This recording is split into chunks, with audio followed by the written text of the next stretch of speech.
Yeah! That's what I'm talking about. That's a look right there, Jessica Alba, starring in a new movie, Trigger Warning. That was seriously so awesome. Please welcome Jessica back to our studio. Yay. She got him with the mop.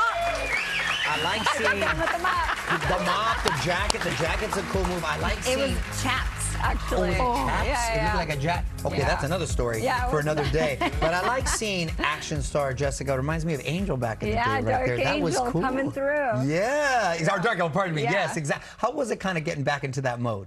You know, for me, it was what I always loved doing. So it was kind of nice to be able to use everything I learned, you know, that I felt like this was going to waste. And you know, when I joined this movie and I came on as an executive producer, I wanted to make sure that, you know, it was super badass and, you know, the action was going to be great, but I wanted it to feel also like very feminine. And I wanted it to feel like an action movie through the lens of a woman. So we have like a woman writer who came in, a woman director. Oh, that's cool. The DP was a woman.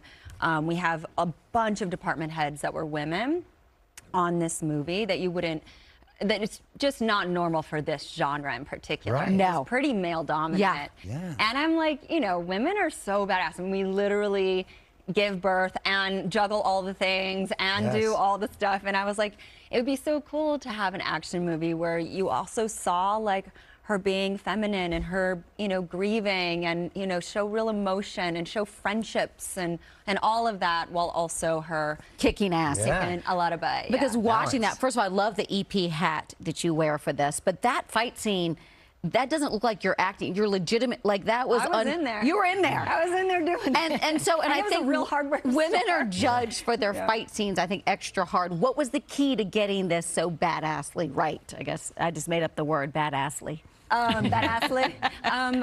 Really, I mean, I have to give credit also to the stunt team, 8711. They're incredible. And they worked out all of the scenes with my stunt double, Bethany. Eric was the main choreographer with me. And I worked for like 2 months to get myself into this shape. And I wanted to use knives. I feel like also another thing is it would be cool for this to have more hand-to-hand combat, for it to feel like a throwback action movie where there's not all special effects.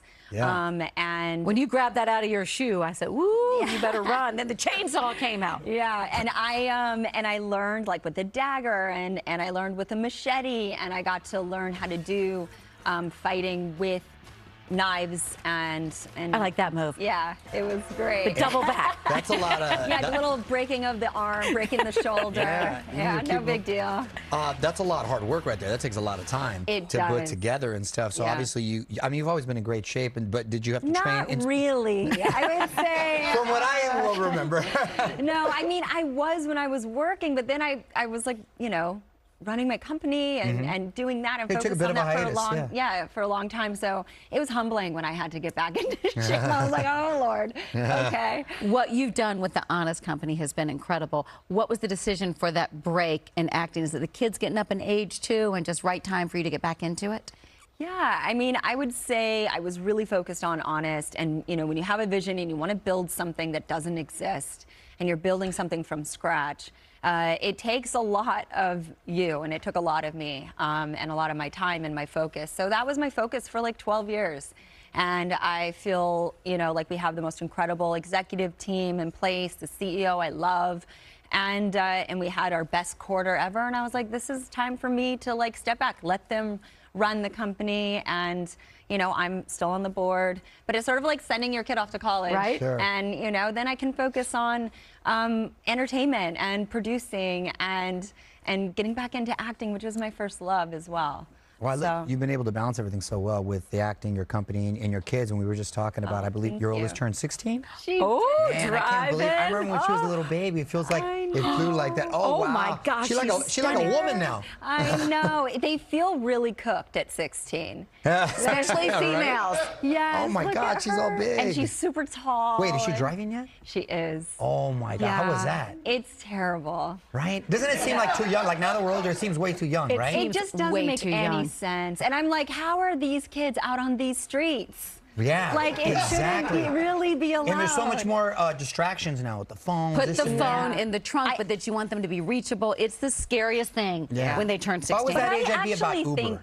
You were a crazy driver. You were a good driver. I imagine you drove No, but I'm fast. saying now I'd be all about Uber if I had a chance. That's what I told her. Right? I'm like, why aren't you guys in any kind of rideshare situation? They want their independence. I know. Nothing's changed. Nope, they want to. It's annoying. I just did the stick shift. That's the 80s. Yeah, they're not doing this Yeah, they're not doing that. They want to sit in traffic because that's what you're doing in LA. You're just sitting in traffic right here. But my husband, he had the sweetest tribute to her on Instagram, and we were like bawling. We read each other's Instagram, but just to say like, what do you think? What do you think?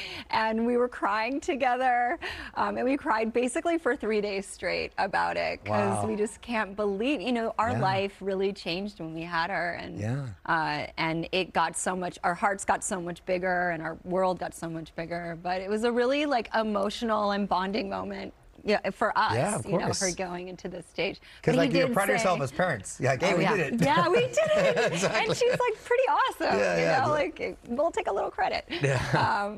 But he was saying about the Uber. He was like, basically, welcome to being an Uber driver. It does not pay well in this house. Right. And how's your son? Your son's name is Hayes, which is my middle daughter's name. It's one of my favorite names. How's he doing? He's great. We went to Monster Jam recently. I saw that. That's fun. I've been to those. So loud, huh? I mean, it's so loud. So loud. But it's like a pageant with like a race show and a trick. There's tricks and there's all the things. It was fun and like a concert. Yeah. It was like so many things. It's a lot of stimulation too. Yeah, my boys And he loved knew it. everything. He knew all the drivers. He knew their stats. He knew who drives what car. He knew when a driver was not in the right costume for the car. He knows them for. Dang, okay. He knew all. And I love also how diverse it is because there's a lot of women who drive the monster trucks. And I was like, heck yeah. Heck yeah. Next role. Maybe. You never know. Trigger Warning will be available to stream on Netflix. Be sure to check it out June 21st.